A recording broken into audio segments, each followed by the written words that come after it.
transformation digitale du réseau La Poste, qui est le réseau de distribution du groupe La Poste à destination du grand public et des professionnels et qui regroupe les 17 000 points de contact.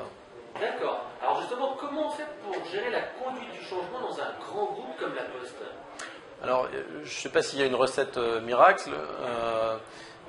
Ce que nous avons réalisé entre 2008 et 2013, c'est un plan de transformation assez ambitieux. Et finalement, la transformation, elle s'est appuyée sur deux éléments. Le premier élément, c'est un partage assez objectif avec les collaborateurs de la situation, des enjeux, des tendances et des risques. Je crois que vous avez fait un roadshow avec à chaque fois... On a fait 14 roadshows. On a fait 14 roadshows avec entre 600 et 700 personnes à chaque fois et on a partagé le constat en expliquant à l'ensemble de nos collaborateurs de proximité les voies qui nous semblaient être possibles d'explorer compte tenu des enjeux qui étaient les nôtres pour les prochaines années. Et on a par ailleurs engagé un gros travail de co-création, notamment avec un des papes de la co-création qui s'appelle Francis Gouillard, qui nous a accompagnés pendant quelques mois. On a mis une région sous cloche et on lui a laissé finalement une certaine marge d'autonomie pour travailler sur cette co-création. Et ça nous a permis de mettre autour de la même table des collaborateurs, des clients, mais aussi des managers, finalement de se rendre compte que l'écart était parfois important, mais qu'il s'agissait parfois juste d'un écart de perception. Et donc, de cette façon-là, on a réussi à embarquer nos collaborateurs dans la transformation en les associant réellement au projet qui était un projet de chaque point de vente. Alors, est-ce que lorsque c'est le client qui fait passer un message, ça passe mieux que lorsque c'est par exemple la direction ou un manager qui le fait passer? Alors c'est tout de suite beaucoup plus simple, c'est-à-dire qu'on a des collaborateurs qui se mettent tout de suite en mode solution, alors que quand on leur a fait passer le message par la voie hiérarchique, ils sont beaucoup plus conservateurs. Donc c'est une vraie clé effectivement de la transformation. Alors la co-création, vous l'avez fait donc aussi avec des clients.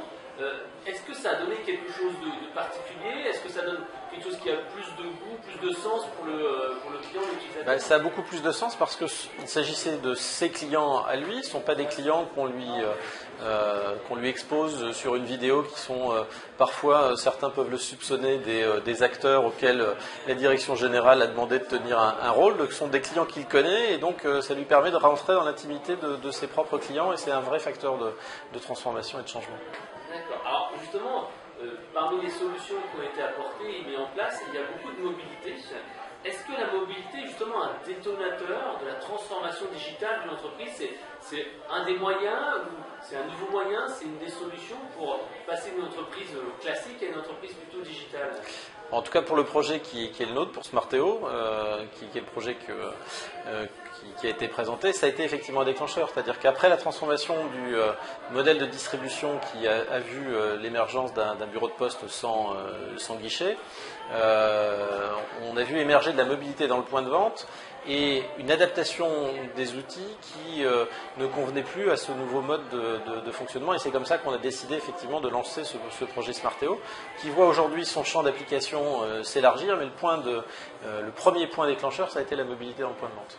Et je crois que vous allez même aller plus loin dans la relation client en permettant aux gens d'aller depuis leur transport commander des choses et aller dans le point de vente. Est-ce que c'est on n'en est pas là, on est en train de chercher effectivement un certain nombre d'évolutions et de faire en sorte que l'expérience de nos clients soit la plus fluide et la plus facile possible. Mais on a déjà beaucoup de choses à faire au sein du point de vente et c'est ce qu'on va investiguer dans les prochains mois. D'ailleurs, je crois que dans la présentation que vous avez montrée, c'était l'évolution du point de vente pendant les différentes années. Au départ, il y a le guichet ouvert, ensuite il y a le guichet fermé avec des vitres en verre. Maintenant, on se retrouve à un guichet très ouvert. Il n'y a plus de guichet en fait à la Poste.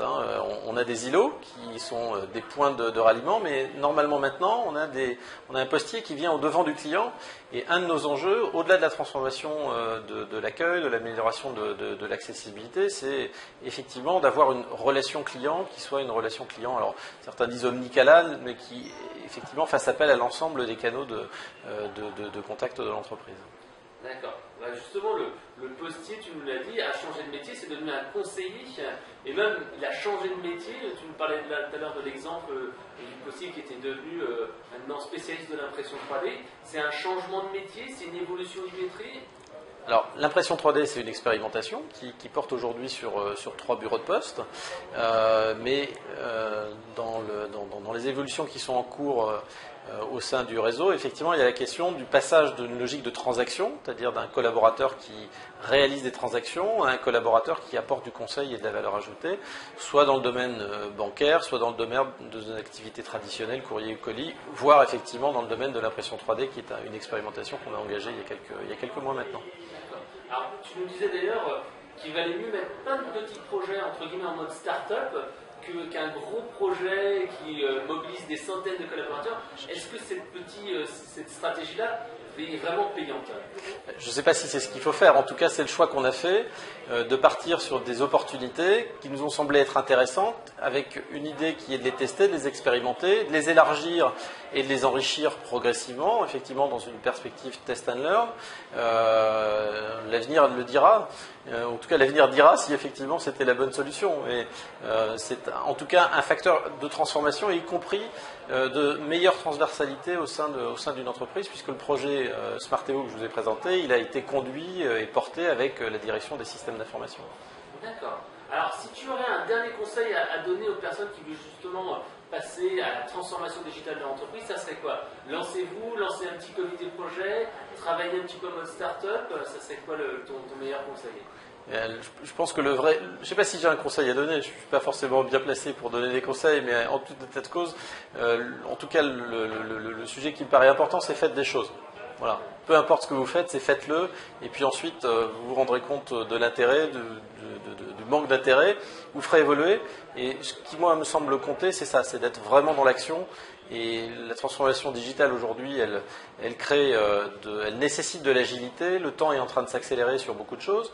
Et donc, le vrai enjeu, c'est d'avancer et de finalement assez peu se retourner. J'aime bien cette image en fait qui nous a été donnée par Thierry Marx il y a quelques semaines, qui parlait de la libellule et qui disait que c'est un animal assez extraordinaire parce que il va devant, à gauche, à droite, mais il recule jamais. Et finalement, je trouve que c'est une belle image de l'attitude qu'on doit avoir en matière de transformation digitale. Donc il faut oser, tester, oser. Absolument. Toujours avancer. Toujours avancer. D'accord. Alors si on veut en savoir plus justement sur les nouveaux services de la Poste, vous avez peut-être un blog, vous avez peut-être un site internet? Alors il y a un site internet, c'est laposte.fr, et sur lequel vous retrouverez notamment toutes les informations relatives aux 3 espaces d'impression 3D qui ont été ouverts et qui sont disponibles, qui accueillent tous les clients, non clients, qui souhaiteraient avoir des informations ou réaliser de l'impression 3D.